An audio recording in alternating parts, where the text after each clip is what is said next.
¿Qué define a un líder? ¿Sus obras, sus logros, o las sombras que se proyectan detrás de su poder? Hoy vamos a adentrarnos en la historia de un hombre que encarna las contradicciones más profundas de la política mexicana. Un hombre que fue celebrado por su visión de progreso mientras su tierra se hundía en el caos. Un hombre aclamado como un gestor financiero brillante, y al mismo tiempo, acusado por dos naciones de tejer redes de corrupción a gran escala. Esta es la historia de Eugenio Hernández Flores, y es mucho más que la biografía de un exgobernador.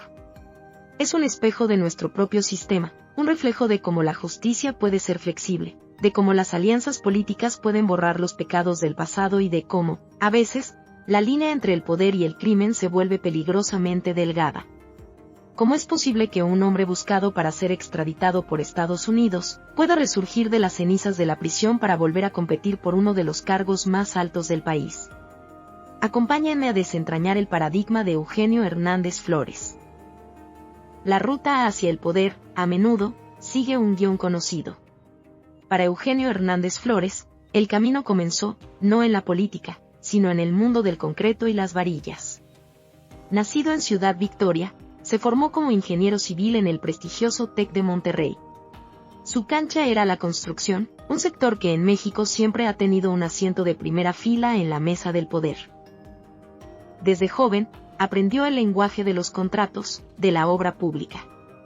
Fue líder de la Cámara de la Industria de la Construcción en Tamaulipas, y desde ahí, el salto a la política no fue un cambio de carrera, sino una evolución natural.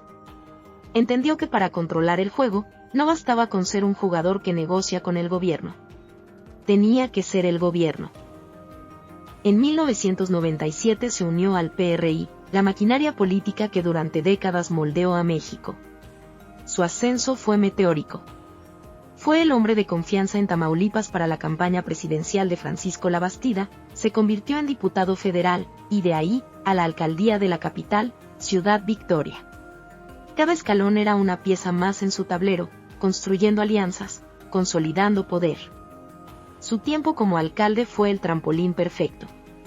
Le dio la experiencia, la visibilidad y las conexiones para su jugada maestra, la gubernatura de Tamaulipas. El 1 de enero de 2005, Eugenio Hernández Flores tomó las riendas de Tamaulipas. Su gobierno prometía una era de modernidad y eficiencia. Presentó un ambicioso plan estatal de desarrollo, hablando de prosperidad social, de competitividad, de un gobierno de resultados. Se impulsaron nuevas leyes, se invirtieron millones en programas sociales, en educación, en vivienda. La joya de la corona de su administración era su supuesta disciplina financiera. Las agencias calificadoras internacionales como Fitch Ratings aplaudían su excelente gestión, otorgando a Tamaulipas altas calificaciones. Proyectaba una imagen de solidez, de un Estado que manejaba sus finanzas con maestría. Pero detrás de esta fachada de orden y progreso, se gestaba una tormenta. Porque mientras las calificadoras aplaudían, su sucesor heredaría una deuda pública abrumadora. ¿Cómo es posible esta contradicción? Parecía que mientras se mantenía una contabilidad impecable para los ojos del mundo, podría haber existido un presupuesto sombra, uno alimentado por deuda no registrada y, según las acusaciones que vendrían después, por los sobornos del crimen organizado. Y es que su sexenio coincidió con la fractura más sangrienta en la historia del narco en México. La guerra entre el Cártel del Golfo y su brazo armado, los Zetas, convirtió a Tamaulipas en un campo de batalla.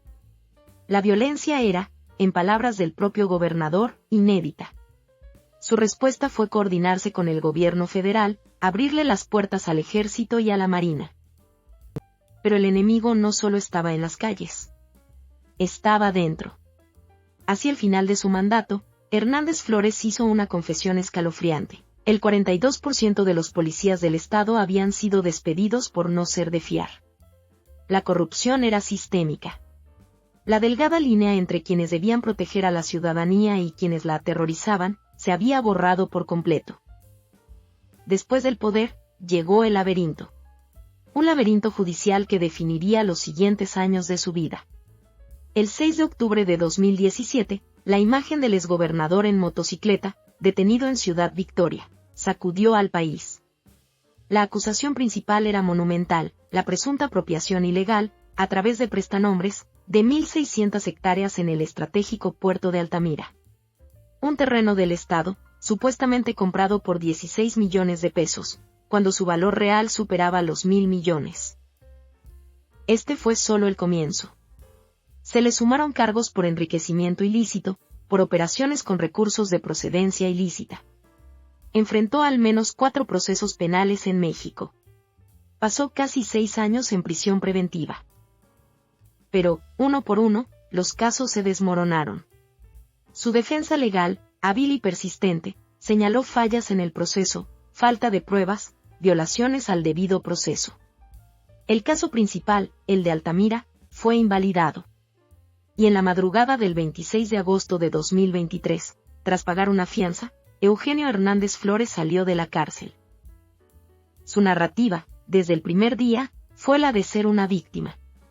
Una víctima de una persecución política orquestada por su sucesor y rival, el panista Francisco Javier García Cabeza de Vaca.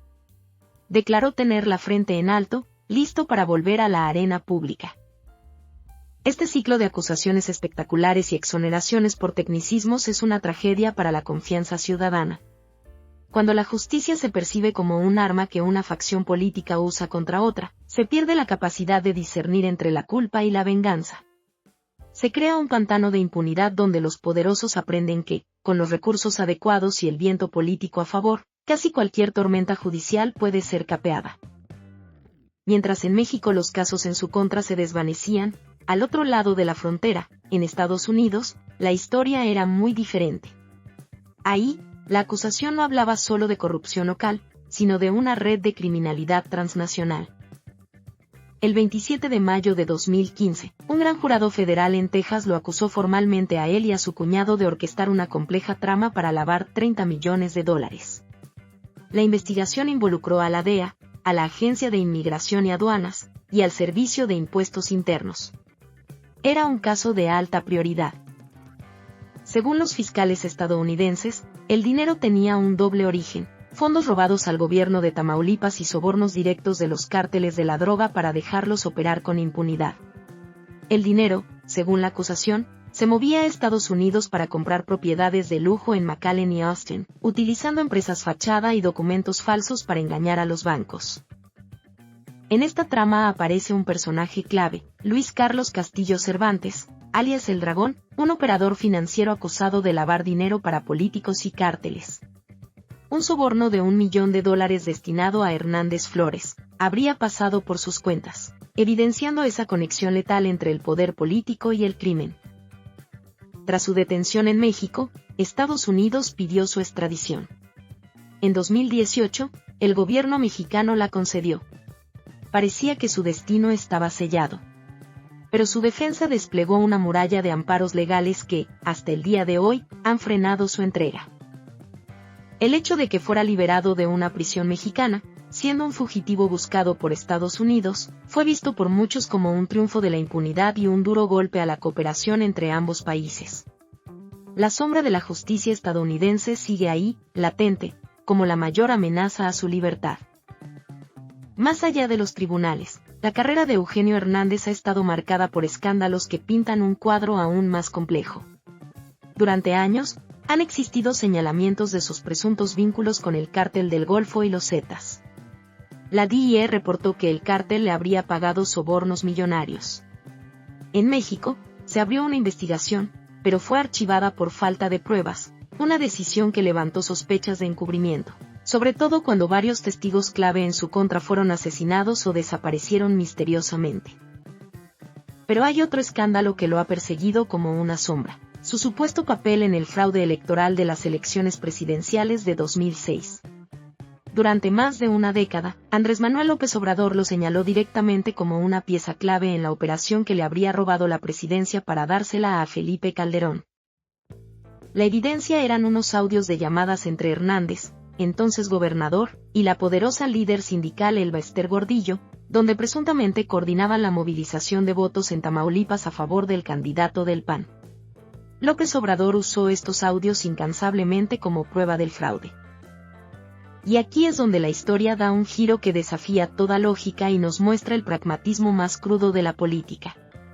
porque el hombre acusado por AMLO de ser un artífice del fraude en su contra, se convertiría, años después, en su aliado.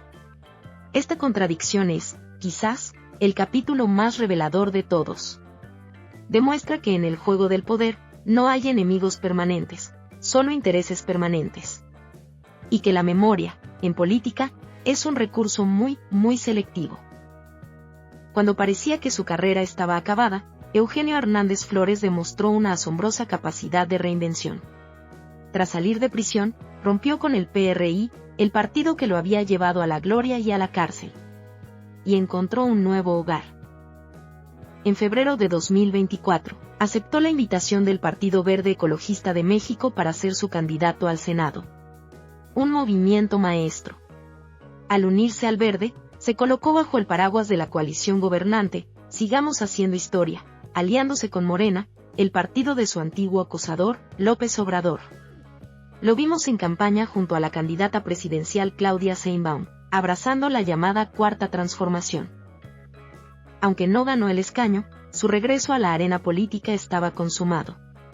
Partidos como el Verde actúan a menudo como vehículos de reciclaje político, ofreciendo una plataforma a figuras controvertidas a cambio de su capital político regional, sus redes, su dinero, su capacidad de movilizar votos.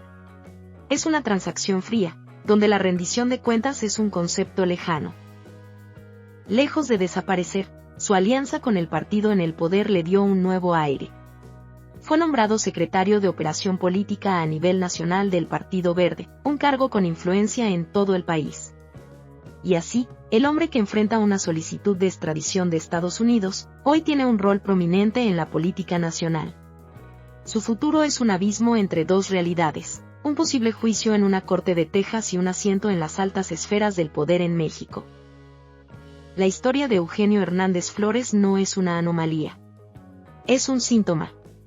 Un síntoma de un sistema donde la impunidad parece ser la regla y no la excepción. Su legado en Tamaulipas es una moneda de dos caras, la del constructor de obra pública y la del gobernador bajo cuyo mandato comenzó la peor era de violencia que el Estado ha conocido. Su capacidad para desmantelar la justicia en México contrasta brutalmente con la gravedad de las acusaciones que persisten en Estados Unidos. Y esto nos obliga a preguntarnos sobre la salud de nuestras propias instituciones. El hecho de que un hombre con su historial pueda volver a ser un actor político relevante, aliado del partido en el poder, nos dice algo profundo y preocupante sobre nuestra cultura política. Nos muestra que las alianzas para ganar elecciones a menudo pesan más que los principios de justicia.